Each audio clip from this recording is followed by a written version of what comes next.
Hola, ¿qué tal? Bienvenidos. Les saludo desde la Venezuela Bolivariana, esta servidora Erika Ortega Sanoja, en este su programa de entrevista de RT. En esta oportunidad tenemos en nuestros estudios a Thierry Meyssan, uno de los más importantes periodistas que ha venido cubriendo la guerra en Siria por más de 6 años in situ, y le damos la bienvenida aquí a Entrevista de RT.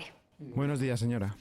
Bueno, primero que nada quisiera comentarle el presidente sirio Bashar al-Assad ha dicho que todo lo que ha ocurrido en Venezuela en los últimos tiempos le resulta muy similar a los primeros años de la guerra en Siria. Yo quisiera saber si usted está de acuerdo con esta afirmación del presidente sirio.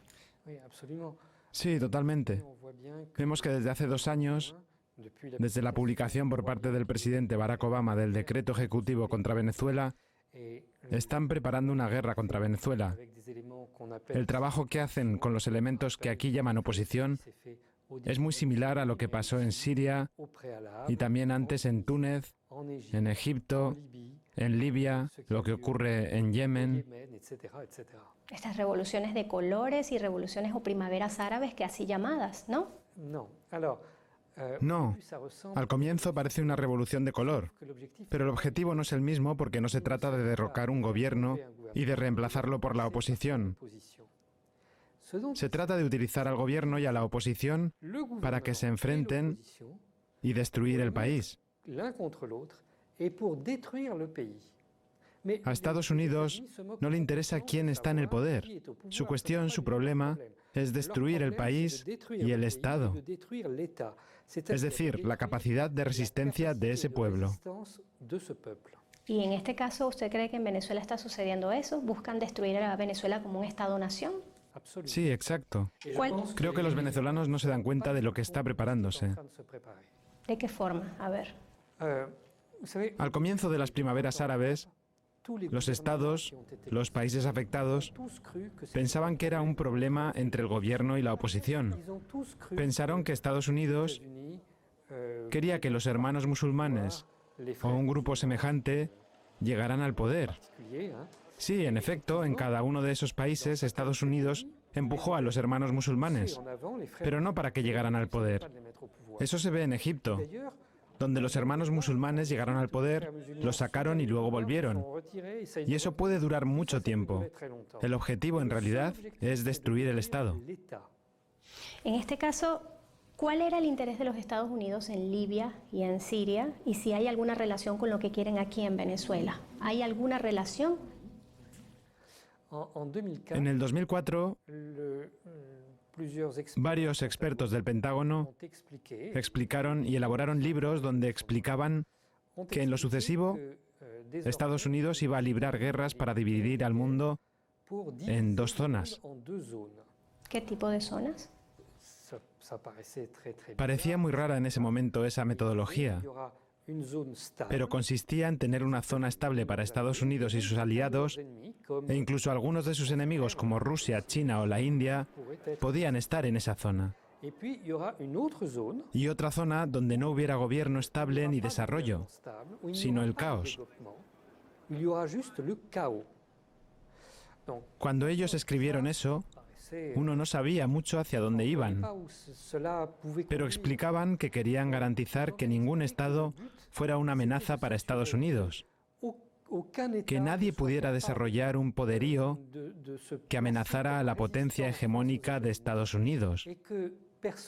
Incluso publicaron un mapa donde uno veía que todo el Medio Oriente había que destruirlo.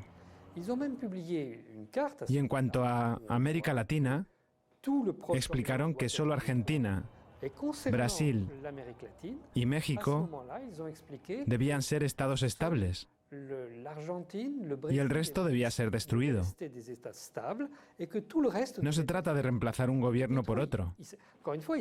En el 2004, todo el mundo vio esto con mucho escepticismo. Lucía como absurdo. Ahora bien, si vemos lo que pasa actualmente en el Medio Oriente, hay ciudades enteras que han sido arrasadas, desde Libia hasta Yemen. Varios países se han desmoronado de manera que no es un proyecto imaginario, sino que lo están poniendo en práctica y que previeron ponerlo en práctica en Venezuela y por lo menos en el noreste de América Latina. ¿Y por qué cree usted que es ahora, Maintenon? ¿Por qué ahora es que se precipitan todas estas acciones de la oposición? No sé por qué generan esas acciones ahora por parte de la oposición, pero en todo caso está claro que Estados Unidos hace que la situación hierva, poco a poco hace que la situación hierva. Cuando vengo acá me doy cuenta de que ya la situación está lista, que cuando Estados Unidos lo desee, va a comenzar la guerra aquí, en Venezuela. Y ustedes no saben lo que es la guerra. ¿Cuál puede ser el escenario de esa guerra? ¿De qué tipo? ¿Al estilo Libia, al estilo Siria? Me refiero a Libia, por ejemplo, los fake news, las noticias falsas, un supuesto bombardeo a una plaza que nunca existió. Al estilo Ucrania, una forma de colocar francotiradores, como ya ocurrió aquí el 11 de abril del año 2002, para decir matar a gente de un lado y del otro. O al estilo Libia, de mercenarios pagados para dañar a la población en general. Cuando estudiamos lo que sucedió en Ucrania, en Libia y en Siria, es exactamente la misma metodología. Siempre comienza igual. Se acusa al gobierno de cometer crímenes horribles. Justamente se acusa a algunos dirigentes políticos de crímenes espantosos y ellos mismos están sorprendidos cuando se les dice: bueno, mire, tenemos testigos, usted torturó a unas personas. Se quedan anonadados, porque es tan horrible que no lo pueden creer. Luego envían al sitio, al país, unas fuerzas especiales, unos francotiradores. Esos francotiradores se colocan en los techos durante una manifestación. Su objetivo es disparar tanto sobre los manifestantes como sobre la policía. Eso ocurrió aquí en Venezuela, el 11 de abril de 2002. Sí. En Libia, cuando salí de Libia durante la caída del Estado, el desmoronamiento de ese Estado, la Organización Internacional para las Migraciones me sacó en un pequeño barco. Éramos como 40. Estábamos como sardinas en lata. Y había unos miembros de las fuerzas especiales italianas que habían sido arrestados durante el comienzo de la crisis y la OTAN quería que salieran de Libia. Yo salí con esa gente. En el barco ellos relataron, se lo relataron a alguien y yo lo escuché, porque era un sitio muy pequeño y se oía todo. Pues bien, dijeron que habían sido enviados a la primera manifestación en la que se dijo que Muammar al-Gaddafi había disparado contra su pueblo. Fueron ellos los francotiradores que habían disparado contra la multitud y contra la policía. Eso crea una confusión enorme. Cada campo está convencido de que fue el otro el que le disparó. Y eso es el comienzo de un enfrentamiento interno. Aquí le llaman guerra de perros. Sí, exacto. La expresión de guerra de perros se utilizó por primera vez por el Pentágono durante la guerra en Yugoslavia. Ellos probaron esa metodología allí. Y allí lograron generar una guerra civil que partió a ese país en 7 pedazos. Una vez que hacen esto, comienzan a acusar al gobierno de ser responsable de esos muertos y lo hacen ante la Comisión de Derechos Humanos en Ginebra. Ese consejo rápidamente se transforma en un tribunal de acusación. Milagrosamente consigue unos testigos que vienen a dar su testimonio, pero son falsos testigos. Eso es muy fácil de conseguir, falsos testigos. Esos testigos entonces cuentan su relato, eso se avala, y luego esta información se envía al Consejo de Seguridad, que está horrorizado con esa información y autoriza el uso de la fuerza contra ese terrible gobierno que acaba de matar a su población. Simultáneamente, se envía al país unas fuerzas especiales que atacan símbolos del Estado. Por ejemplo,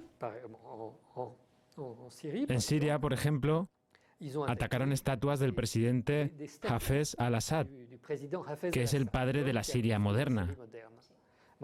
Aquí me imagino que van a atacar las estatuas de Hugo Chávez. y destruyen la bandera, la queman, elementos que no tienen valor militar. Es una guerra simbólica.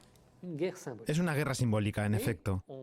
Entonces se utilizan los medios internacionales para explicar que es el comienzo de una revolución. Basta tener 2 o 3 grupos. En Siria había 2 grupos que iban de una ciudad a otra todos los días y todos los días decían, mira, hay una pelea en tal parte, hay una guerra en tal parte.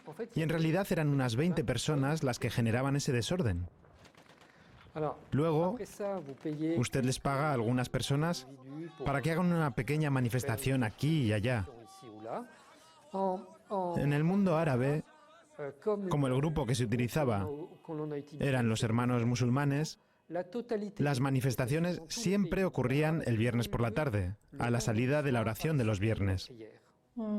Por las mismas condiciones del mundo árabe, ¿cierto? Musulmán.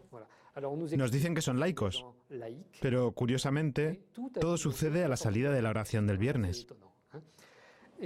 Aquí no sé cómo lo van a hacer, qué grupo van a usar para generar el desorden. Siempre hay alguien dispuesto a jugar ese papel. Será el mismo grupo que van a utilizar en Venezuela y en otros países que van a atacar al mismo tiempo. Bolivia, Ecuador, otros países en los que van a hacer eso al mismo tiempo. Si sabemos la estructura y si sabemos cuál es el método, ¿por qué sigue ocurriendo? Al comienzo nadie conocía esta metodología. Todos los gobiernos se prepararon para una guerra con Estados Unidos, pero pensaban que sería una guerra convencional, como ocurrió al comienzo en Irak. Era una guerra con bombardeos, una invasión militar, pero no hubo una invasión militar en estos casos. Prácticamente nunca hemos visto soldados estadounidenses ni del Reino Unido en el territorio de ninguno de esos estados. Pero están por todas partes, aunque usted no los vea. Es un ejército distinto. Ellos se quedan en el exterior del país, en la frontera. Desde el exterior organizan grupos armados. Les dan entrenamiento, armas y entran para generar el caos en el país. Pero no van ellos mismos. Es una guerra de 0 muertos. Ellos no pierden a nadie. Pero en el país eso genera un desastre. Rápidamente, estos grupos se desarrollan porque mandan a mucha gente. En Siria, desde hace 6 años, hay puentes aéreos organizados para traer nueva gente que se renueva. Y siempre son mercenarios. Todos los meses envían gente, y eso sigue ahora. Hasta tal punto que uno se pregunta de dónde viene tanta gente. ¿De dónde vienen? Del mundo entero, principalmente de los estados árabes, pero también de todas partes, de Europa, de Estados Unidos, del mundo musulmán asiático, de todas partes.